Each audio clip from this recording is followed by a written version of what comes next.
Ini adalah semua istilah penting MLBB, mulai dari yang dipakai semua orang, digunakan player epic, sampai yang hanya dipahami player immortal.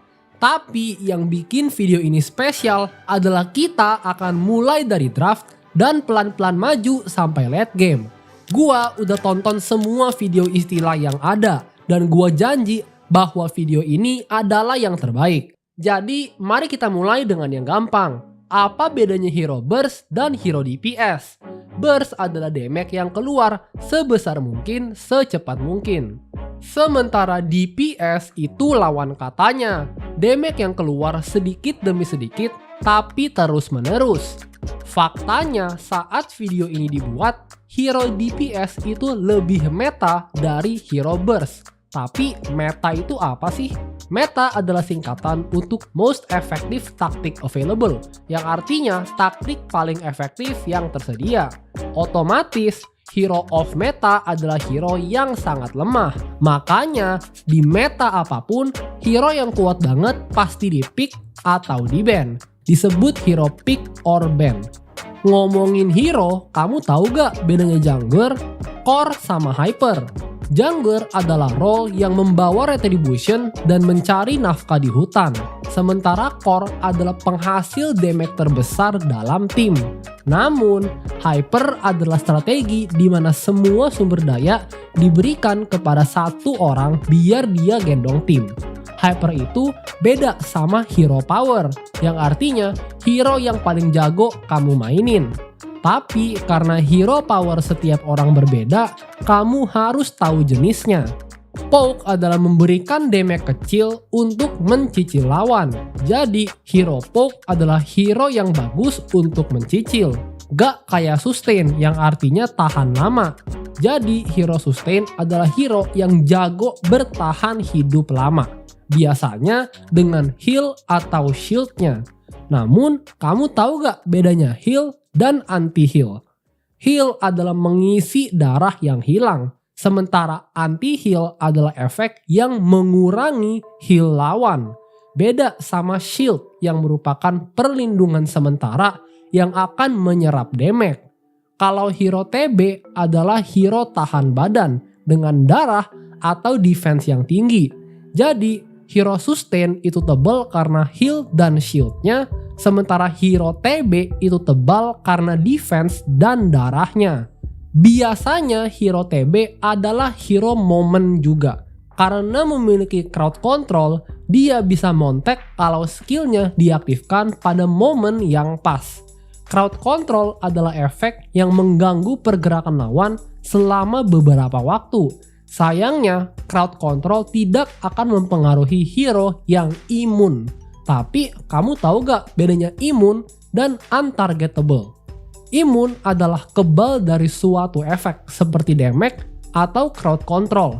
Jadi kamu masih bisa diserang lawan, namun serangannya akan sia-sia. Hal ini bagus untuk hero-hero TB. Beda sama untargetable yang membuat kamu tidak bisa ditarget. Jadi kamu gak bisa nahan serangan lawan. Hyper carry adalah penghasil damage utama dalam strategi hyper. Biasanya hyper carry adalah MM. Nah, kamu tahu gak bedanya MM on hit sama critical? On hit adalah efek yang memperkuat basic attack kamu, seperti passive swift crossbow yang akan memberikan damage tambahan setiap basic attack. Sementara critical adalah peningkatan damage basic attack yang bergantung pada peluang. Gini biar gampang. Critical damage adalah peningkatan damage kalau serangan critical terjadi. Contohnya, critical damage 100% akan menggandakan damage kamu. Critical chance adalah seberapa tinggi kemungkinan serangan critical terjadi. Contohnya, critical chance 50% berarti 1 dari 2 serangan kamu akan kritikal. Masalahnya, kritikal itu percuma kalau kamu nggak scale. Scale adalah seberapa kuat hero kamu seiring dengan banyaknya stat tertentu. Contohnya, semakin tinggi physical attack Granger, damage-nya akan semakin sakit. Jadi, Granger scaling dengan physical attack. Tapi, kamu tahu jenis damage yang lain nggak? kayak physical attack menghasilkan physical damage, warnanya merah seperti ini. Magic power menghasilkan magic damage, warnanya ungu seperti ini. Adaptive damage menghasilkan physical damage kalau physical attack kamu lebih besar dari magic power dan sebaliknya. Damage yang paling kuat adalah true damage, yaitu damage yang menembus semua stat defensif. Warnanya putih seperti ini. Kamu tahu gak bedanya blind ban sama draft ban? Blind ban adalah nge-ban hero bersamaan dengan lawan. Jadi kita gak tahu lawan ban apa. Beda sama draft ban di mana kita ban hero secara bergantian. Blind ban itu dilakukan di publik, sementara draft ban dilakukan di pertandingan profesional. 3 band pertama disebut band atas, 2 band terakhir disebut band bawah. Sementara respect band adalah nge-ban hero bukan karena hero-nya kuat, melainkan karena lawan jago banget memainkannya. Seperti Estes-nya Oh My Venus dan Fanny-nya Favian. Tapi kamu gak mungkin nge-ban doang kan, pasti nge-pick juga. Draft pick adalah nge-pick hero secara bergantian. Kita tahu lawan pick apa dan kita gak bisa pick hero yang sama. Kalau first pick adalah pemilihan hero pertama, beda sama flex pick yang berarti pemilihan hero yang bisa dimainkan lebih dari satu posisi. Sementara blind pick adalah memilih hero di suatu lane tanpa mengetahui hero di seberang. Yang terpenting adalah counter pick, yaitu memilih hero spesifik yang kuat banget lawan hero musuh. Kalau kamu gak beruntung, kamu bisa dapat last pick, yaitu pick hero di urutan terakhir. Untungnya, kamu masih bisa rec atau request, yang berarti minta tim kamu naikin posisi kamu biar kamu pick duluan. Untuk itu, kamu harus tunjukin win rate. Win rate adalah seberapa sering kamu menang, bisa dihitung dengan rumus ini. Win rate kamu akan rendah kalau ketemu banyak dark system, karena dark system adalah pemain yang menghalangi kamu menang, bisa karena sengaja atau tidak sengaja. Kalau sering ketemu dark system, kamu akan lose streak, yaitu kalah berturut-turut. Kebalikannya adalah win streak. Trik terbaik untuk win streak adalah top up di monkeyplaytopup.com. Soalnya ultinya Zilong, attack speednya Kari sama portalnya Chip aja kalah cepet sama monkeyplaytopup.com. Maaf guys, Mimin ngiklan bentar ya. Kamu pernah kan dapet tim yang pilih 4mm? Untungnya kalau itu terjadi, game akan terdodge dan tidak akan berlangsung. Dengan itu, kamu sudah paham istilah draft. Ayo lanjut ke early game. Early game adalah 5 menit pertama di Land of Dawn, saat dimana minion gerobak dan plating masih ada. Yang paling penting di sini adalah mikro dan makro. Mikro adalah pengetahuan kamu tentang sebuah hero, mulai dari semua skillnya, counternya, power spike-nya, scalingnya, item terbaiknya, tipe damage-nya, sampai mekanik rahasia hero itu. Sementara makro adalah pengetahuan tentang Mobile Legends yang bisa memberikan dampak keseluruhan tim, seperti arah rotasi, pola farming, kapan ambil objektif, split push, war, sampai pengendalian minion. Kamu pernah lihat ini gak? Ini namanya plating, lapisan emas yang ada di tower. Jika kamu serang, kamu akan dapat gold. Namun, itu bukan satu-satunya cara dapetin gold di early game.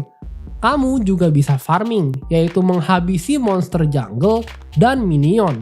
Minion akan muncul beberapa detik sekali dalam sebuah kelompok. Satu kelompok minion disebut minion wave.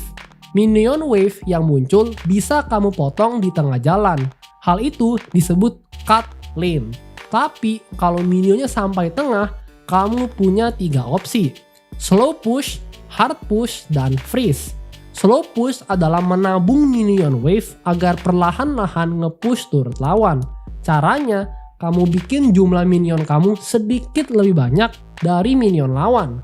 Hard push adalah menghabiskan minion lawan secepat mungkin agar minion kamu terdorong ke turret lawan. Sementara freeze lane itu membuat minionnya tidak maju ataupun mundur.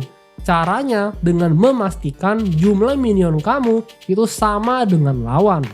Trik wajib saat farming adalah deny, yaitu membuat lawan kehilangan minion sehingga mereka tidak dapat gold. Biasanya dengan zoning lawan. Zoning adalah menjaga lawan agar tidak masuk ke area tertentu, baik itu di lane, turtle pit, ataupun lord pit. Kalau di lane, jangan lupa last hit, yaitu menghasilkan damage terakhir yang diperlukan untuk menghabiskan minion. Gak cuma farming, kamu juga harus adu mekanik dengan lawan kamu, yaitu 1 lawan 1 tanpa bantuan orang lain. Kalau kamu menang adu mekaniknya, kamu baru saja dapat solo kill. Dengan itu, KDA kamu akan meningkat.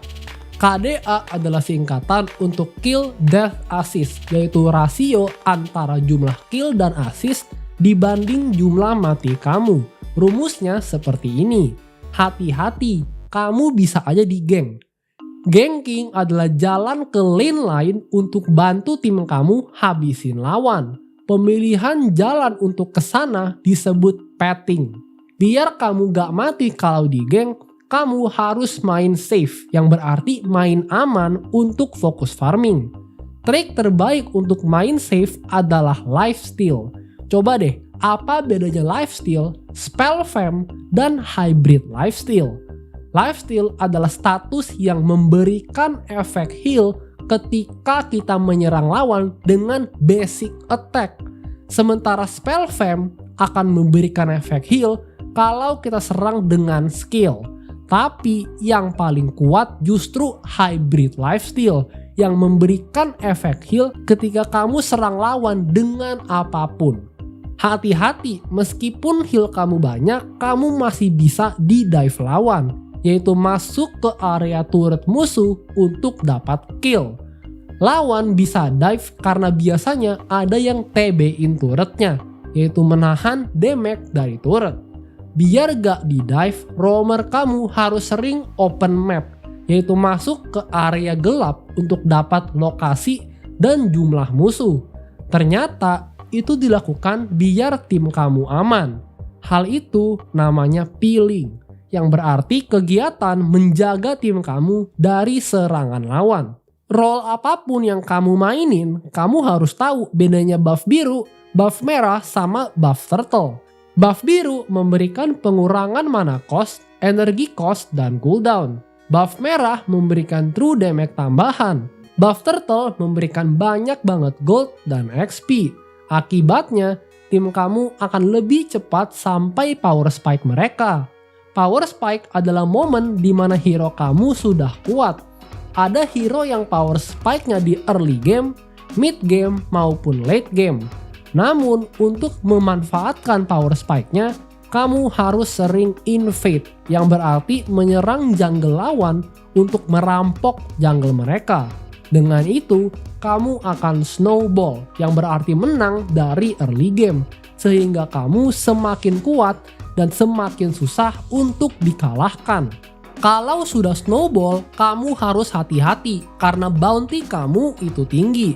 Bounty adalah gold tambahan yang didapat kalau kita menghabisi lawan yang jauh lebih unggul.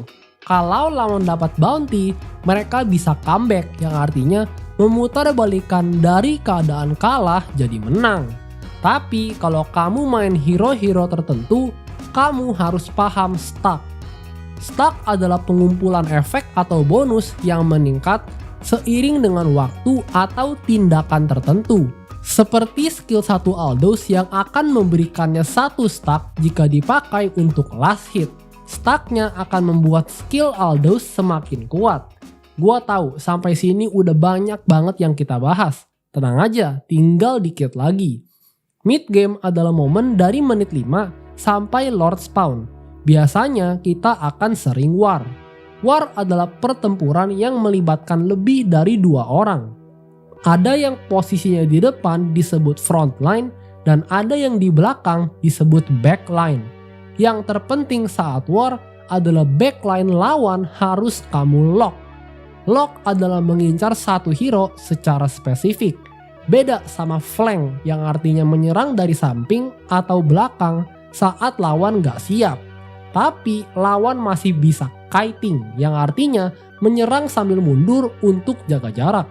Biar flank kamu berhasil, pakai conceal, yaitu efek yang bikin hero kamu tembus pandang. Biar kamu menang war, pakai concealnya buat pick off, yang berarti menculik lawan satu persatu. Soalnya kalau lawan terpick off, kamu bisa all in, yang berarti mengeluarkan semua skill, spell, dan item untuk memenangkan war. Hati-hati kalau all in, karena lawan bisa split push, yang berarti push lane yang jauh sendirian untuk membuat lawan bingung. Beda sama straight push yang berarti push satu lane berlima. Lawannya adalah 3 lane push yang berarti menyebar untuk push dari ketiga lane. Tapi push 3 lane cuma bisa dilakukan kalau kamu punya lord. Biar gampang dapet lord, kamu harus panjangin lane. Manjangin lane artinya push lane yang jauh dari lord ke arah tower lawan sebelum akhirnya rotasi ke arah lord. Jadi jangan buta map, yang berarti tidak peka akan kondisi game karena gak lihat map. Kalau kamu buta map, kamu bisa di backdoor, yang artinya menghancurkan base lawan tanpa sepengetahuan mereka. Semua istilah penting di mid game sudah kamu pahami. Namun late game adalah momen paling penting. Late game adalah momen di game setelah Lord spawn. Lordnya akan evolusi di menit 18. Nah, kamu tahu gak bedanya minion Lord sama super minion? Minion Lord itu minion yang diperkuat karena efek dari Lord yang kamu kalahkan. Sementara super minion adalah minion yang diperkuat setelah inhibitor musuh hancur. Minion Lord itu lebih kuat dari super minion. Capek kan? Video ini makan waktu lama banget untuk dibuat guys. Jadi kalau kamu suka sama video ini, kamu pasti suka juga sama video Monkey Play yang satu ini.